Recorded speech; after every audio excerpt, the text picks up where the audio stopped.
जय हिंद बच्चों। बच्चों आज मैं आपको सांची के महास्तूप के विषय में पढ़ाऊंगी। मध्य प्रदेश में विदिशा भिलसा से 5 मील की दूरी पर स्थित सांची बौद्ध धर्म एवं कला के केंद्र के रूप में विश्वविख्यात है। मध्य प्रदेश में विदिशा में स्थित है सांची। यह स्थान मथुरा से प्रतिष्ठान के प्राचीनतम व्यापारिक मार्ग पर स्थित पूर्वी मालवा का महत्वपूर्ण राजनीतिक केंद्र था। विदिशा अशोक के पूर्व से ही बौद्ध केंद्र था। विदिशा ऐसा नहीं है कि अशोक के टाइम में ही वो एक बौद्ध केंद्र हुआ, वो उसके पूर्व ही पहले से ही एक बौद्ध केंद्र था। यहीं की एक श्रेष्ठी पुत्री से अशोक का विवाह हुआ था। श्रेष्ठी यानी व्यापारी की पुत्री से अशोक का विवाह हुआ था, जिसने अशोक के हृदय में बौद्ध धर्म का बीज उत्पन्न किया था, बौद्ध धर्म के प्रति प्रेरित किया था उन्होंने। इसीलिए अशोक ने सांची में भी एक स्तूप का निर्माण कराया। अशोक ने एक लघु इष्ट का स्तूप बनवाया था। इष्ट मतलब ईंटे का। एक लघु इष्ट ईंटे का एक छोटा स्तूप बनवाया था, जो काष्ठ वेदिका से ढकी हुई थी। काष्ठ वेदिका, लकड़ी की वेदिका से चारों ओर से ढकी हुई थी। शुंग युग में इसे पाषाण कवच प्रदान किया गया। शुंग काल में काष्ठ वेदिका के चारों ओर पत्थर के कवच लगा दिए गए, मतलब उसके चारों ओर एक पत्थर की वेदिका बना दी गई तथा आकार को भी परिवर्तित कर दिया गया। सांची में 3य शताब्दी ईसा पूर्व से 9वीं शताब्दी ईस्वी तक कलात्मक विकास होता रहा। सांची में 3य शताब्दी ईसा पूर्व से 9वीं शताब्दी ईस्वी तक कला का विकास होता रहा। वेत्रवती एवं विदिशा नदियों का संगम होने के कारण धार्मिक स्थल के रूप में भी इसकी मान्यता थी। इस क्षेत्र से 61 स्तूप प्राप्त हुए हैं, जिसमें सांची का महास्तूप स्तूप संख्या 1 सर्वाधिक मनोरम है। अपने मूल रूप में उपलब्ध होने के कारण स्तूप वास्तु का एक आदर्श नमूना है। ये बहुत महत्वपूर्ण बात है कि ये स्तूप, सांची का स्तूप अपने आदर्श वास्तु में एक उत्तम नमूना है। इस समय स्तूप वास्तु में एक क्रांतिकारी धारा प्रवाहित हुई। उसी में सांची के स्तूप का पूर्ण स्वरूप निर्धारित हुआ और उसका परिवर्धित स्तूप का व्यास 120 फीट तथा ऊंचाई 54 फीट है। इसके अंड भाग के निर्माण में सर्वप्रथम सादे पाषाण खंडों से उसे आवृत कर दिया गया। उसके ऊपर तराशे गए पात्र, उसके ऊपर जो तराशे गए पाषाण खंड थे, वो एक दूसरे को इस प्रकार से जोड़े हुए थे कि उसके जोड़ने में किसी मसाले की आवश्यकता नहीं पड़ी। वो आपस में ही ऐसे डिज़ाइन बनाकर उन पाषाण खंडों को जोड़ दिया गया था। तदुपरांत उसे 4 इंच मोटी कंक्रीट के लेप से आच्छादित कर उस पर स्वर्णिम वर्ण का प्लास्टर किया गया। गुंबदाकार स्तूप के शीर्ष भाग की हर्मिका भी वेदिका युक्त है। इसके मध्य में त्रिछत्र युक्त यष्टि मीन्स स्तंभ गड़ा हुआ है। त्रिछत्र 3 छत्र हैं उसमें और उसका स्तंभ गड़ा हुआ है। इसके बाद त्रिमेधी। सांची स्तूप को शुंग युग में 3 भूमियों में 3 वेदिकाओं से विभक्त किया गया। भूमितल, मध्य एवं हर्मिका के चतुर्दिक वेदिकाओं के निर्माण के कारण इसे त्रिमेधी स्तूप कहा गया है। मध्य की वेदिका भूमि से 16 फीट की ऊंचाई पर निर्मित है, जहाँ तक पहुँचने के लिए सोपान की व्यवस्था है। भूवेदिका क्या है? भूमि तल पर निर्मित वेदिका महावेदिका के नाम से विख्यात है। अशोक युगीन काष्ठ वेदिका को उसी शैली में पाषाण का स्वरूप प्रदान कर दिया गया है। वेदिका परंपरागत शैली में निर्मित है। 9 फीट ऊंचे अष्टांशिक स्तंभ 2-2 फीट के अंतराल पर परिधि का निर्माण करते हैं। हर 2 स्तंभों को 3 क्षैतिज शिलाखंडों से जोड़ा गया है।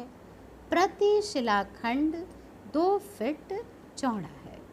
2 शिलाखंडों या बड़ेरों के मध्य लगभग 3, 3.5 या 4 इंच स्थान रिक्त है, खाली छूटा हुआ है। सबसे ऊपर एक विशाल लंबा पाषाण धरन उष्णीष रखा है, जिसका ऊर्ध्व भाग गोलाकार है। यदि इस विशाल शिलाखंड के स्थान पर कोई लघु शिलाखंड रखा गया होता तो भी सौंदर्य में कोई अंतर नहीं पड़ता। संभवतः कलाकार मूलतः काष्ठ कला में दक्ष था। काष्ठ कला में उसका यह अभिनव प्रयोग था। इसीलिए पर्सी ब्राउन ने इसे स्तूप वास्तुकला का महाश्म युग या मेगालिथिक एज कहा है। उष्णीष सहित वेदिका 11 फीट ऊंची है।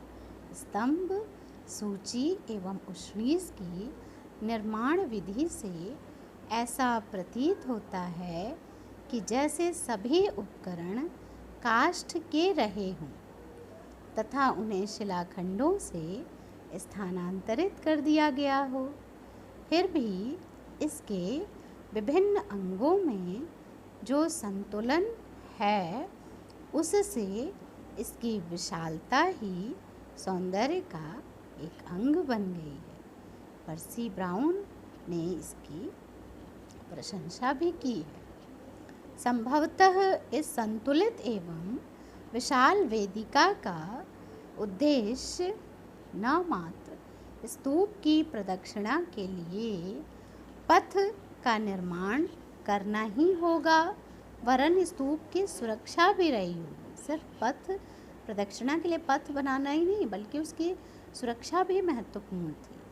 संपूर्ण वेदिका अलंकार विहीन स्वच्छ है, अलंकरण विहीन है, कोई बहुत ज़्यादा डिज़ाइन नहीं बनी है और स्वच्छ है। प्रदक्षिणा पथ का निर्माण विशाल शिला फलकों से किया गया है। बड़े बड़े पत्थर के खंडों से प्रदक्षिणा पथ का निर्माण किया गया है।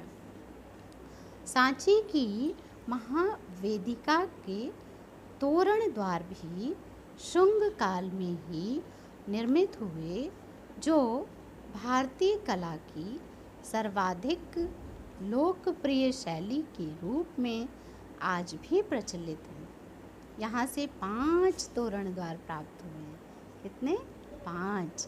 4 तो चारों दिशाओं में प्रवेश द्वार के रूप में है, किंतु एक तोरण द्वार पृथक है, जो दूसरे स्तूप का तोरण द्वार रहा होगा। यद्यपि बाह्य ये प्रवेश के लिए होते हैं, किंतु स्तूप को दुर्गीकृत कर सुरक्षित करने की भावना भी इसमें निहित है। सुरक्षा भी तो बहुत ज़रूरी है। इसके लेखों से यह ज्ञात होता है कि हस्तिदंत कलाकारों ने इसका निर्माण किया था। इस कला का स्पष्ट प्रभाव इन तोरणों से परिलक्षित होता है। उत्तर दक्षिण एवं पूर्व पश्चिम के तोरणों का निर्माण भिन्न भिन्न काल में हुआ। वेदिका के पश्चात भी जब स्तूप अलंकरण विहीन रहा तो कलाकारों ने अलंकरण के मुख्य उपादान के रूप में इन तोरणों की रचना की। इन तोरणों का निर्माण 2 विशाल स्तंभों से किया गया है। स्तंभों के ऊपर अशोक शैली में पशु शीर्षक बने हैं। ऊपर 3 क्षैतिज बड़ेरों के सिरे स्तंभों से बाहर निकले हैं जो आवर्ताकार हैं।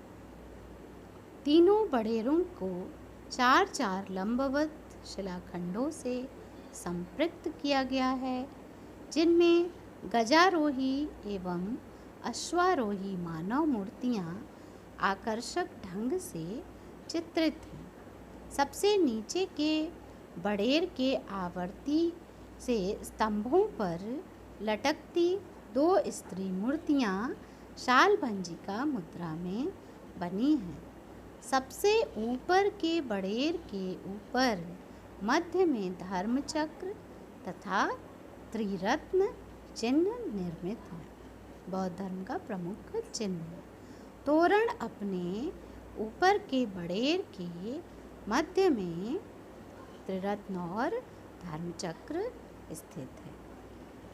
सबसे ऊपर 34 फीट ऊंचे तथा 20 फीट चौड़े हैं। तोरणों को बौद्ध प्रतीकों से इस प्रकार अलंकृत किया गया है जो मौलिक भारतीय प्रतिभा की देन है।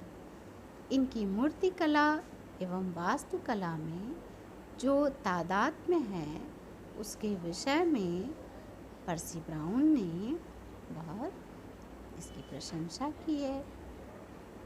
सांची के तोरण बौद्ध कला में आदर्श स्वरूप मान्य है तथा सर्वत्र उनकी अनुकृति प्राप्त होती है। इस प्रकार स्तूप वास्तुकला में सांची वास्तुगत सौंदर्य, व्यंजनात्मक मूर्तिकला एवं प्रतीकात्मक व्याख्या के लिए निश्चय ही एक अद्भुत उदाहरण है। यद्यपि स्तूप निरंतर गुप्त युग तक परिवर्धित होता रहा किंतु मुख्य अंग शुंग युग में पूर्णता प्राप्त कर चुके थे। इसलिए इसे शुंग कलाकारों की वैविध्यपूर्ण कलात्मक अभिरुचियों की अभिव्यक्ति कह सकते हैं।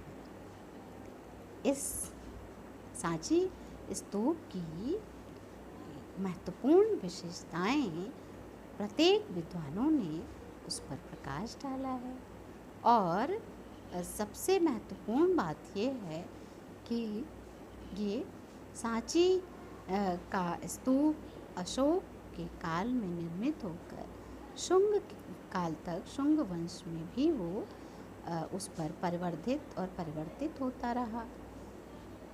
तो ये सांची का महत्वपूर्ण स्तूप कलात्मक रूप से कैसा रहा, कैसे बना, कैसे उसका विकास हुआ और उसका कलात्मक पक्ष कितना महत्वपूर्ण है, इस पर आज आपने जानकारी प्राप्त की। आज के लिए इतना ही। आशा है आपको समझ में आ रहा होगा। अपना ख्याल रखें, स्वस्थ रहें, सुरक्षित रहें। धन्यवाद। जय हिंद।